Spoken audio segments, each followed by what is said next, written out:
बेलानाथ बाबा बेलानाथ बाबा के पहले पहले नाम याद कर पगली, तेरा कल्याण हो जाएगा।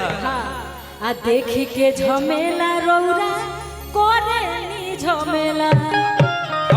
अब मन हम जुजुआन बरतानी इनकर एगो गाना पवन भैया के साथ अभी बहुत बढ़िया चलल है कि संजय भैया के खुश करके जाइबे ना। अच्छा तही सालेपुर में दोबारा फिर आइबे। ऐ गौरू बटे लाहौल में लगू बोल बालिके कि मन कर निकली ना घरवा से बहरी, कहेला सलैका लागेलू तू सहरी। आ फेंकेले दाना अच्छा हमरो दीवाना। जय श्री राम मुश्किल चलल डगर भइल बा, जहर भइल बा हो जहर भइल बा। जवानी रानी झगड़ा के घर भइल बा। एगो ना एगो कैमरा वाला भाई खातिर भी आइल बा। एगो लास्ट में आइल बा। हां कि तारा आटा के लोई, तारा आटा के लोई कैमरा वाला टोई। फालतू बात नहीं। अब भैया आटा के लोई के अब आप जब गाई है आटा के लोई हलवाई टू यन पूरी बनाईली कटो के करी है ई बात अब के सोमिया सही बोलले बा। कैमरा वाला टोकरा के ले बने है फोटो सटेला। हां आगवा हो फोकस पर लागी और कह रहा है कॉर्ड भैया जी कि असो के सावन में घर आइबा कि ना आइबा। वाह वाह वाह वाह अंतिम इसके बाद ए सैया बेलानाथ जाइबा कि ना। बस ये नो यही धुनवा पर हमार जितना भी जवान भैया बड़ सन ऊ कहता कहा कि असो के लगन में हरदी लागी कि ना लागी। केकरा के कहता रे केकरा के ए बाबा हो आबाजा बाजी कि ना बाजी। इहो स्वामी जी के जोड़ीदार बिया हो त ना बाजा बाजा त तब पूछत बिया कि बाजा बाजी कि ना बाजी। ई बाजा ना नो मूर्ख बालक सहनाई बोल वाला। रही है। अच्छा हो में बा और गनवा में बा बजा दिया वैसे कहना है रेडी 1 2 3 4 मान के हां नो भागा डीजे 1 2 डीजे 1 2 क्या बात है 1 2 पागल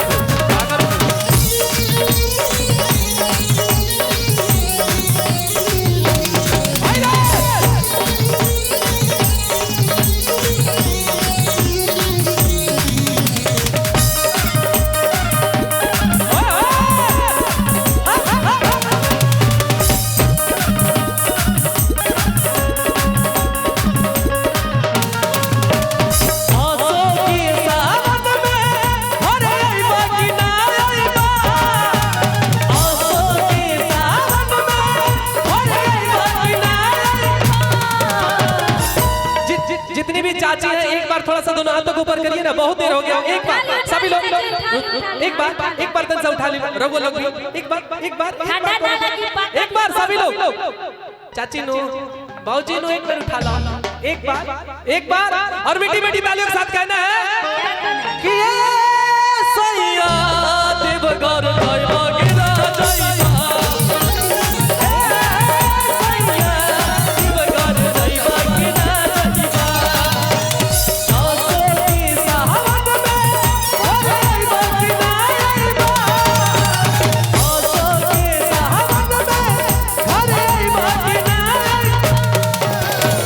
ये अंतिम लाइन और इसके बाद झांकी रेडी है। तनी सा भैया तनी सारे वो लोग खड़ा हो जाए का तनी सा खड़ा हो जाए एक बार हमारे साथ तनी सा खड़ा हो जाए एक बार अंतिम बात एक बाद ना कहब और चाचा का भी खड़ा करेंगे। चाचा भी आज बाचा के साथ डांस करेंगे। चाचा जी तनी सा थोड़ा सा खड़ा हो जाए डांस करेंगे और कहना है कि ये भैया देवघर जाइबा कि ना जाइबा।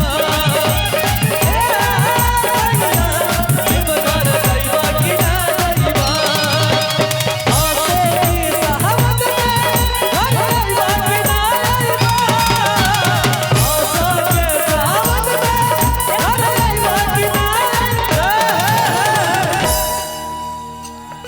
बियाह नहीं कर भइल, बियाह नहीं कर भइल, बियाह शादी नहीं ना हुआ है। अपना शादी में बोलैबा न विकासवा के प्रोग्राम करबे साचो बुलाई सेटिंग वोटिंग लिखा न पहले कोनो लाहौर तन सर वो खड़ा हो जाए ना, वो मेरे से डांस करते नहीं अभी का। सभी लोग थोड़ा सा पीछे वाले भैया थोड़ा सा खड़ा हो जाए, थोड़ा सा खड़ा हो जाए, थोड़ा सा सभी लोग अपने अपनी जगह पे भैया भैया प्लीज प्लीज जो भाई से थोड़ा सा प्यार करता है एक बार खड़े हो जाए और तालियों के साथ कहना है कि ये सैया देवदार दैवा कि ना दैवा, ए सैया देवदार दैवा कि ना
तहर माई बड़ी जे ताना मारता घर में चैन से रहे नहीं दे। हमर माई होने बैठल दिया कह दे त तार छोटा ला सार दिया भी तू हमरा के चैन से जियत देता लो तहर माई या तहर मुआदी एक के बेर घेट पे ला धरी ताना मार मार के हमरा के एकदम पगला देल बोल तू तो बैठल बाड़ो लुधिया सखे मारत हमरा के ताना नहीं बोले कोने एही हुके खोटा ताना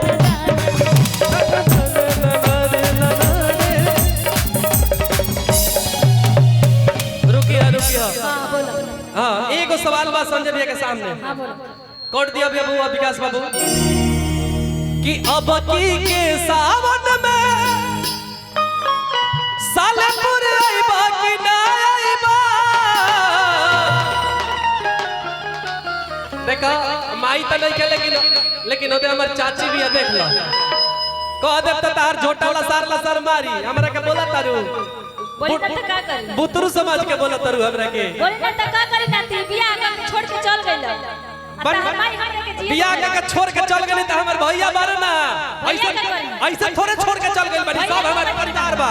देखा हो पीछे 5 गो बॉडी बिल्डर भी छोड़ ले बनी अब का चाहिए तारा तो बॉडी बिल्डर लोग का करी लो सुन तारा माई किया गया कि ये सैया देवघर जाइबा कि ना जाइबा, ए सैया देवघर जाइबा कि ना जाइबा, आसो की सावन में घर आइबा कि ना आइबा, आसो की सावन में घर आइबा कि ना आइबा। और ये अंतिम लाइन इसके बाद मैं चाहूंगा कि झांकी काफी देर से मैं चाहूंगा सभी लोग एक बार जो बाबा बेलानाथ से प्यार करते हैं उन जिनके मन में श्रद्धा है दोनों हाथों को ऊपर करेंगे, दोनों हाथों को चाची दीदी महतारी बहन सबको सभी लोग संजय भैया भी मोबाइल नीचे रख सच में आप छोड़ने वाले नहीं हम छोड़ने वाले हैं बाली के।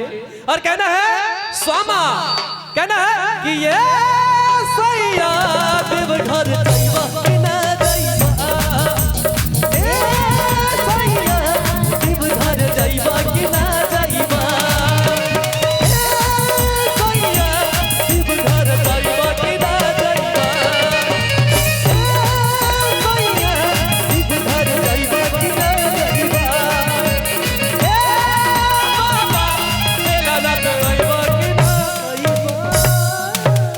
किए हो पिया आई हो दादा आ देव घर जाइबा कि ना जाइबा। अरे तुम कहेगी तो प्राण दे देंगे रे पगली देवघर क्यों नहीं जाएगी। अच्छा एगो जोरदार ताली होनी चाहिए। सुना हम तारा साथे ना रहे हम देवर जी के साथे रहे।